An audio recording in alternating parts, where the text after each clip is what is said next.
கர்த்தருடைய நாமம் மகிமைப்படுவதாக. இந்த புதிய நாளுக்காய் கர்த்தரை நன்றியோடு ஸ்தோத்திரிக்கிறேன். இந்த புதிய நாளின் தியானத்துக்காய் எடுத்துக்கொண்ட வசனம் சங்கீதம் 19 7வது வசனம். கர்த்தருடைய வேதம் குறைவற்றதும் ஆத்துமாவை உயிர்ப்பிக்கிறதுமாய் இருக்கிறது.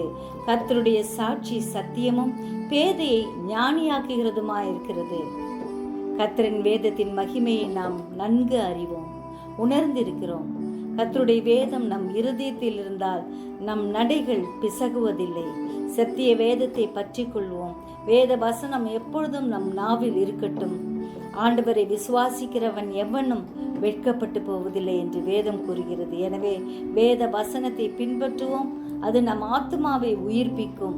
தேவ ஞானத்தை நமக்கு தந்து நம்மை வழி நடத்தும். செபிப்போமா? ஜீவிக்கிறதான நல்ல இயேசுவே, இந்த அருமையான நாளுக்காய் நன்றியோடு ஸ்தோத்திரிக்கிறோம். எங்கள் ஒவ்வொருவரையும் உடைய காயப்பட்ட கரத்தில் ஒப்பு கொடுக்கிறோம். உடைய வேதம் ஆண்டவரே எங்களை வழி நடத்துகிறபடியால் நன்றியோடு ஸ்தோத்திரிக்கிறோம். எங்களுடைய ஆத்துமாவை உயிர்ப்பிக்கிறதா இருக்கிறபடியால் நன்றியோடு துதிக்கிறோம். எங்கள் ஒவ்வொருவரையும் பாதுகாத்துக்குங்க, வேலி அடிங்க.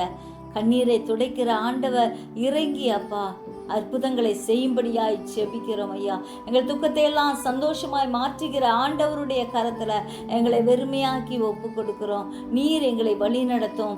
நீரே எங்களை பாதுகாத்து கொள்ளும்படியாய் செபிக்கிறோம். கிருபை பெருகட்டும்.